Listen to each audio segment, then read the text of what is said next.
Ako si Carlo. Gumagamit ako ng bato. At ako, adik ako. Adik Adik sa'yo.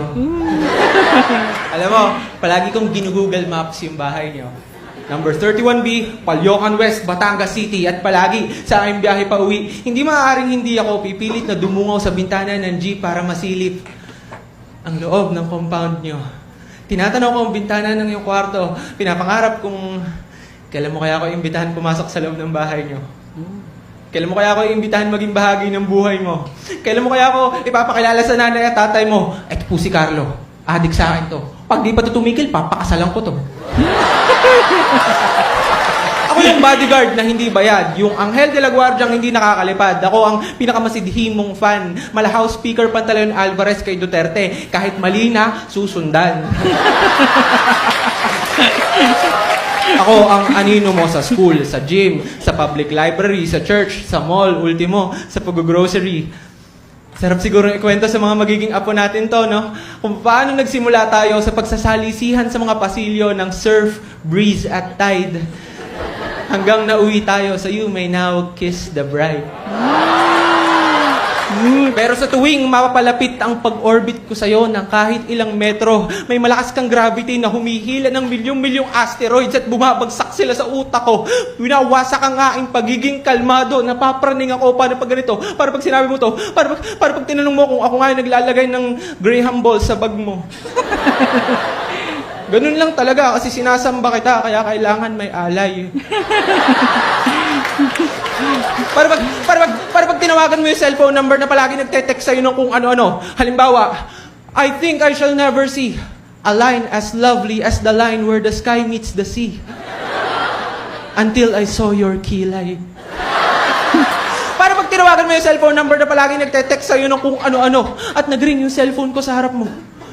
Paano kapag yung nabisto na punong-puno ng mga saved images mula sa Facebook profile mo ang memory card ko? Paano pag ganito? Para pag sinabi mo ito? Para pag... Pasensya, hindi ko naman motibo matakot ka sa mga text, sulat, saraha, at watataps na natatanggap mo mula sa akin. Hindi naman para maging sakit ako ng ulo mo o maging sanhi ng di pagtulog mo. Kaya ko lang naman ginagawa lahat ng to para maramdaman mong palagi may nagbibigay halaga sa'yo. Na sa malupit na mundong ito ay may isang ako, isang anino na bumabagtas sa bawat landas na nilalakaran mo at hindi ka papayagan masaktan. Kahit ikaw, sinasaktan mo ko. Oo, sinasaktan mo ko sa mga pagwawalang kibo, sa mga pagsasawalang bahala. Hindi porke sanay ka na hindi sa akin mag-reply, ay sanay na rin ako na hindi maghintay. At akala mo, hindi ko nakikita na yung mga love letter kong pinaghihirapan, dinidiretso mo lang sa basurahan. Sayang naman yung lettering. Alam mo, minsan nilagay ko na lang doon, alamat ng saging, total, alam ko namang hindi mo babasahin.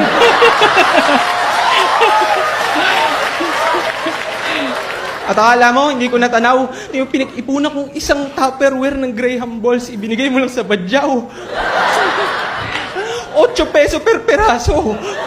Sana stick-o na lang yung binigay ko sa'yo. Tinatawanan ko na nga lang madalas, pero nasasaktan ako. February 4, Sabado, sinundan kita sa loob ng Cinema 2, Guardians of the Galaxy. Napaibig na rin akong bumili para, alam mo yun, masabi ko naman sa akin sarili na kahit minsan nakasama na kitang manood ng sine. Kahit di tayo magkatabi, pumwesto ko sa silila eksakto sa likuran mo. At nang naamoy ko ang malapi awards box sa patalastas ng downy na halimuyak ng mga bulaklak na bumabalot sa iyo, may kung anong baliw na ideya. Yung anit ko ay bumuka at parang cartoons may lobas na bumbilya. Ting! Bakit ba hindi ko na lang sabihin sa'yo? Simulan natin ang forever na to. Magkaalaman na. Alam ko hindi ganito yung tipo mo sa lalaki na pagmumukha, pero pag siningkit mo ang iyong mga mata at pumihit ka ng konti pakaliwa, hindi ba?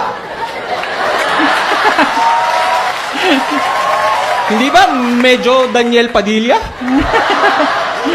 Pero bago pa ako nakapagsalita, may tumabi na sa'yo. Ang bawat hakbang niya ay sigurado para bang napag-usapan niyo na talaga na dito magtatagpo. Pamilyar sa akin ang lalaking to. Parang kasama siya sa top 20 names ng mga lalaking itutumba ko. Ito yung mga fuckboy na palaging pinupusuan yung DP mo. Habang ang mga bida sa pelikula ay tinatangkang ang kalawakan nila'y isalba. Ay tinatangka kong magkaroon ng tapang habang ang aking kalawakan ay sinasakop ng iba. Hindi ba ito sakop ng anti-piracy law? Kapag ninakaw sa sinehan yung babaeng mahal mo?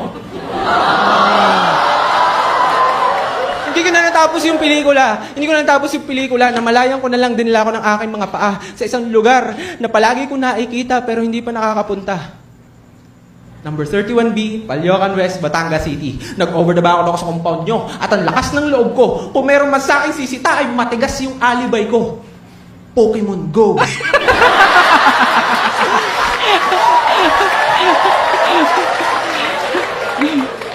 At sa impact na nga yung pagbagsak ay may kung anong humigpit na tornilyo. Hindi mo naman kailangan mauntog para matauhan.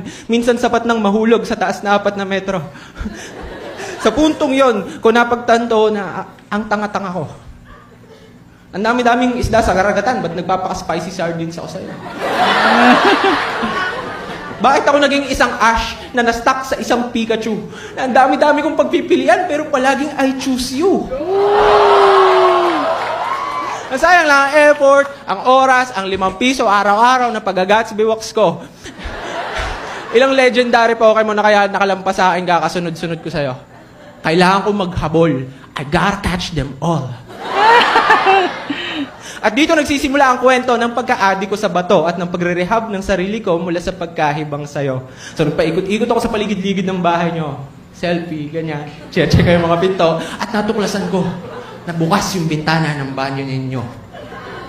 At may nakapatong na bato. Yung panghilod. Kinuha ko to. Remembrance, souvenir, memento, kontento na ako dito.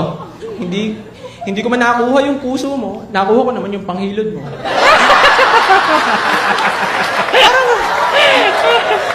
parang same thing lang din naman kasi parehas lang silang bato.